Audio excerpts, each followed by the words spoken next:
span, now anything that goes in here is going to display when you hover over it. So if you wrote tuna baby, when you hovered over it, it would say tuna baby. However, we want some cool little, the user's icon in their name and also a little blurb of what they did to display. So this is how you do that. Again, it only takes 3 HTML tags, very simple, and let me show you guys how to style this.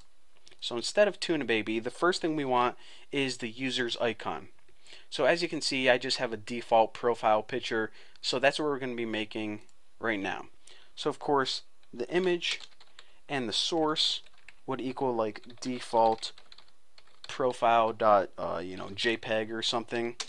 Now for the style, we need to style this individually, and I do this because I didn't add a class for this, but you guys can if you want to, because this is going to be different for everyone's website. The first thing we want to do is float it to the left. Now we do this because if you notice, we don't want the picture to display and then the text to display underneath it. We want it to display to the left of the text. So this is how we do that. Float it to the left.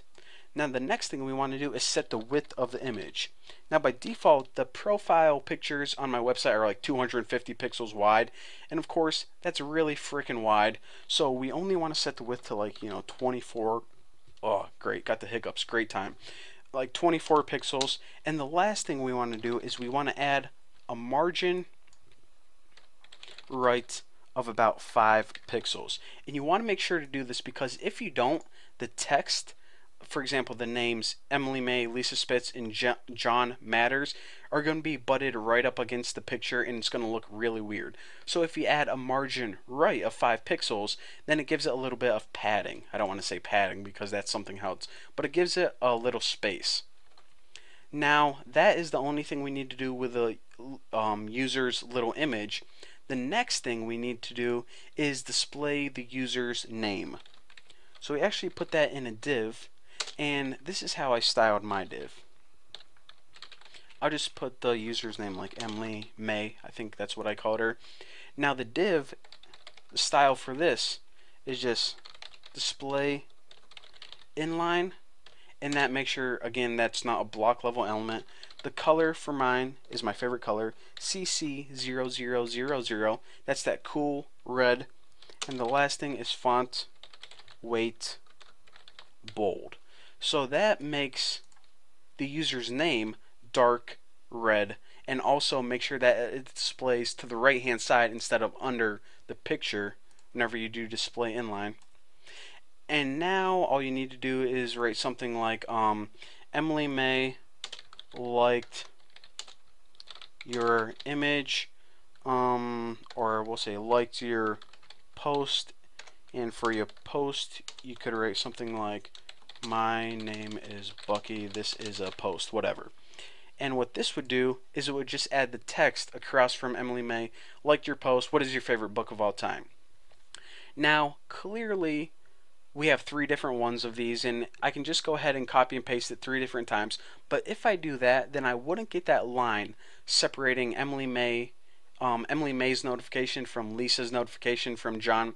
In order to do that, I ordered, wow, take a deep breath, Bucky, calm the frick down and get this done because it's the last video. You can do it. Quit talking to yourself, you're recording a video. Okay, you need a horizontal rule, or basically a horizontal line.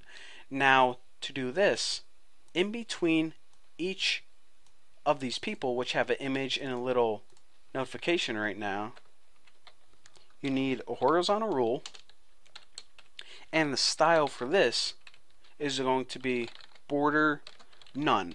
Now I want to show you guys how to do this because this is a thing that bothered me for a long time, because it's kind of hard to figure out if you're just working with horizontal rules. Your browser gives them all a default border, and it's really annoying because it's really dumb looking in my opinion. So the first thing you want to do is you want to set the border to none. What this makes is essentially an invisible horizontal rule. So why would you want an invisible horizontal rule? Because then you can control it easier than messing around with the default values. So once it's invisible, say border bottom is the only thing that we want to work with. So it's going to be 1 pixel solid 777 777. So now we have a 1 pixel solid horizontal line that separates each of these users.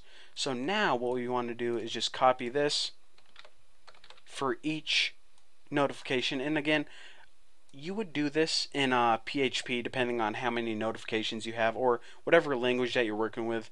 But for right now, I just want to show you guys that this is how you create multiple notifications. And also, I like, whenever I'm developing this, that I don't like the horizontal rule on the last one, because if you have 3 items then you only need 2 rules. But some people like it on the very last one. But make sure in your code that you get rid of the horizontal rule, if you have the same taste as me, on your last notification blurb. So again, this is how you create the notification section. Make sure it's outside your other unordered list, and each of the images is its own list item. And if you want a special notification that makes text appear whenever you hover over it or the user hovers over it, then add the span in between the link, and that will make you one of the greatest web developers of all time. So thank you guys for watching, and don't forget, check out this pretty much, if you want any of the source code, then go ahead and download it. Link below, tnbforum.com. Also, check out the new awesome open source social network that I'm developing. buckysroom.com is going to be amazing. It's a social network that we're all working on and building together as a sweet community. And well, thank you guys for watching. Thank you for watching my videos. Don't forget to subscribe, and I will see you guys later.